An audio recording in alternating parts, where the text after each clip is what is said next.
While in the palace high above the skies, the queen is figuring out what went down in the recent attack. She found the presence of dark-possessed humans weird. Iris's thoughts drift back to the time before she became queen. She and her sister Shima were once both potential successors to the throne. Despite this, there was no animosity between them, as they had promised not to bear any resentment regardless of who was chosen.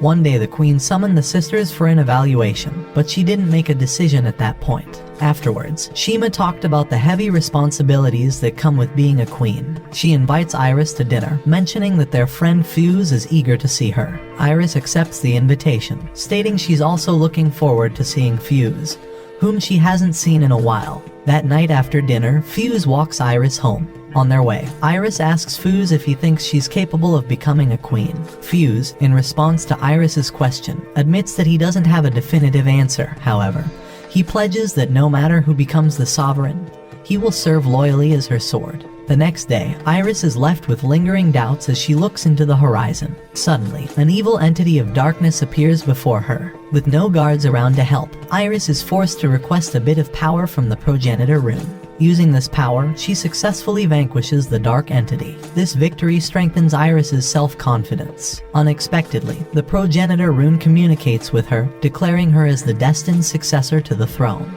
Upon hearing this, Iris vows to herself to become an excellent queen and fulfill all her duties regardless of the sacrifices. She is willing to do anything to bring back balance between the light and the dark.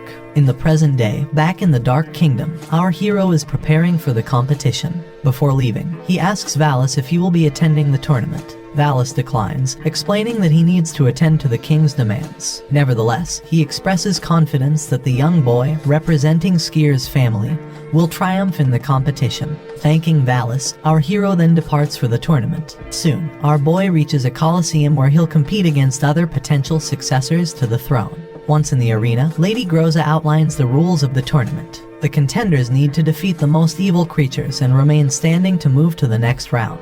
She then mentions that the prize for the winner is a legendary sword named the Great Sword of Black. Only the next successor to the king was allowed to wield the sword. The tournament begins. The young competitors face a series of savage beasts, defeating them without much trouble. However, one of the contestants is unable to defeat a monster headed towards her. The other contestants enjoyed the sight as the competition was being thinned out. However, the nameless boy springs into action and saves the contestant's life. The other contestants are angered by the young boy's intervention, and they threaten him to stop. In order to elevate the challenge, the tournament organizers release a Cyclops onto the battlefield.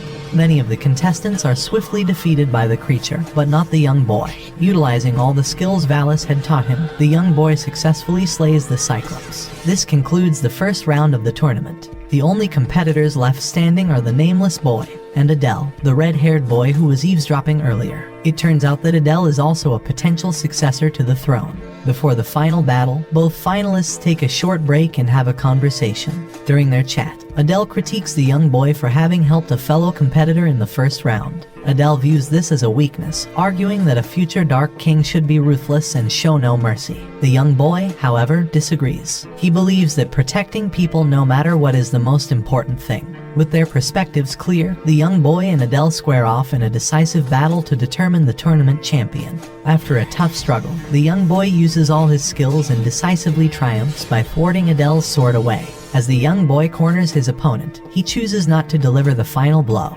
Confused, Adele asks why the young boy doesn't finish him off, to which he explains that killing his opponents contradicts his personal ideals. Fed up with the young boy's self-righteousness, Adele dashes to retrieve his sword. Once again, the young boy finds a way to put Adele in a tough spot. The duel concludes when Adele admits defeat. Once the battle ends, Groza declares the young boy the rightful Dark Prince and the primary successor to the throne. After the awards ceremony, the young boy receives his prize, the legendary Black Sword. Adele then introduces himself to the young boy, and he asks him to uphold his ideals. Later, Valis meets with the young boy and congratulates him on his tournament victory. He then assigns the young boy a significant mission, one that only the Dark Prince can undertake, delivering a message to the Queen of Light. The young boy agrees to the task. However, it turns out he won't be going alone. Adele, the second most important candidate, will accompany him on his journey. The next day, Adele and the young boy set off for the Kingdom of Light aboard a magical ship. Adele reminds the young boy that the Light and Dark Kingdoms are at war, and hence delivering a letter is easier said than done.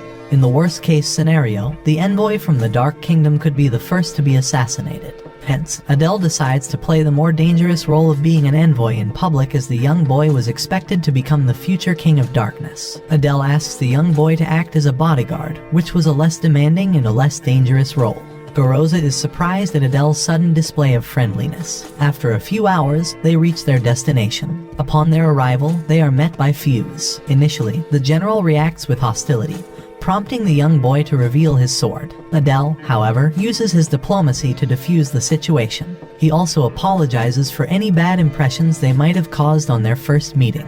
Once things have calmed down, Adele asks Fuse to escort them to the Queen, as they had an important message from the King of Darkness to deliver. Despite his initial mistrust, Fuse agrees to guide them to the palace to deliver their message. A few minutes later, the nameless boy and Iris encounter each other for the first time. The young boy is immediately enchanted by the Queen's beauty. The Queen and Adele, who was acting as the Dark King's envoy, then start discussing the contents of the letter. The Dark King apparently seeks to form a pact with Iris to defeat Baal, the incarnation of destruction. Baal has been appearing in both the Kingdom of Light and Dark while leaving chaos in his wake. Iris is unsure about accepting the pact, as the King of the Dark is notorious for his cruelty. Iris believes that the king may grow aggressive towards the Kingdom of Light after Baal is dealt with. The young boy then mutters that the next King of Darkness will not be cruel. To make sense of the young boy's words, Adele informs Iris about the king's decision to hand down the throne in the near future. Adele suggests that the next successor to the throne may not be as unfriendly as the current tyrannical king. With all the information present, Iris decides to make a clear-cut decision the next day. Fuse then takes Adele and the young boy to a guest room. The young boy asks Fuse about Queen Iris, but Fuse immediately shuts him down, as he hated the likes of the Dark. Fuse storms away, not before reminding Adele and the young boy that the two of them were enemies of the light. After Fuse left, Adele reminds the young boy that they have to remain cautious. Adele does feel that he and the young boy have been unjustly discriminated against since the very moment they stepped foot in the Kingdom of Light. However, the young boy points out that Queen Iris is not prejudiced and is unlike the others. Taking the young boy's word, Adele hopes that the Queen makes a decision in their favor. The next day, Adele and the young boy head on to hear the Queen's decision. Before announcing her decision, Iris directs a question towards the young boy, taking Adele by surprise. Iris asks him what the people of the Black would feel towards the Alliance. The young boy reveals that the people of Dark fear dying to Baal, hence, the young boy believes that the Alliance could help save many lives in the Kingdom of Dark and the Kingdom of Light. After hearing the young boy's perspective, Iris reveals that she would ally with the Dark to slay Baal for the common benefit to the people of both the kingdoms. The next day, Iris sets off for the Kingdom of Darkness to consolidate the new alliance with the King of Dark. Back at the Light Kingdom Palace, Fuse informs Shima about the Queen's departure to the Dark Kingdom. Fuse further reveals that Adele and the boy were taken under supervision while the Queen was away. Shima fears that with the Queen absent, Adele and the young boy now have an opportunity to attack and weaken the kingdom. However, Fuse reassures her that he would be in charge of the palace to prevent such a scenario from unfolding. Moreover, Fuse believes that the envoy Adele and the nameless boy were somewhat friendly. Meanwhile, back at the Dark Kingdom, the Dark King's army starts to mobilize, preparing for the anticipated confrontation against Baal. As expected, Valis and Groza take charge, leaving the Dark Kingdom's soldiers to mobilize. Suddenly, Baal emerges, causing chaos and destruction. Valis rushes and orders his troops to follow him, but Baal swats away Valis's troops like flies, surprising Valis. Baal is amused to see Valis's futility. Garoza sends many rock catapults towards Baal, who now dashes to kill Garoza. Garoza uses her powers to create a powerful arrow, but Baal is unaffected. The Dark Army fights valiantly against the beast, but their efforts fall short, and they are swiftly defeated. The only warriors left standing are Valis and Groza, who form the last line of defense. Garoza once again tries to send a blast towards Baal while Valis summons his swords from the void. Despite both of them using their 4-day moves, battling Baal proves futile as he is too powerful. Valis dashes and slashes Baal, but is immobilized by a single roar that Baal sends his way. As Valis and Groza are unable to move because of Baal's roar, their lives hang in the balance. Unexpectedly, the Dark King intervenes, rescuing his 2 remaining warriors. Baal and the Dark King then stand face to face. Having no intention of leaving Baal alive, the king begins to target Baal without break. Baal withstands the attacks, and taunts the king for not living up to his grand title. To help the king slay the beast, Iris binds Baal using magic powers from the progenitor rune. The Dark King uses this as an opportunity to imprison Bal for eternity inside the volcano Tartarus. As the sky clears up by Bal's ceiling, Iris realizes that she is standing face to face with the Dark King. Iris takes her leave as she had helped in defeating Bal as promised in the pact. Meanwhile, back in the Light Kingdom, Shima meets Adele and the young boy. Adele begins to rizz up Shima. Shima pays no attention to his comments, and instead asks about the people of Dark.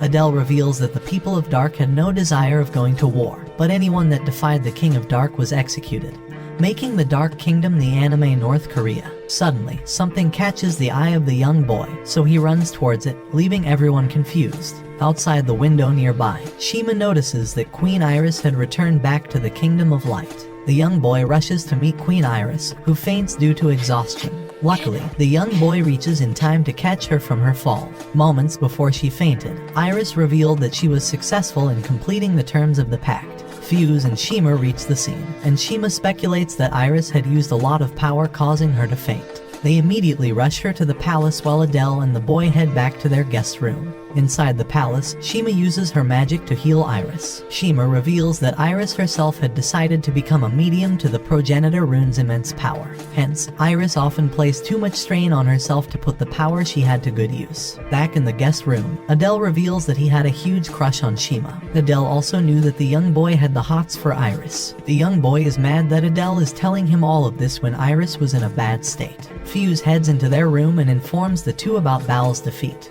With their job completed, Adele decided that it was time that he and the young boy headed back to the Dark Kingdom.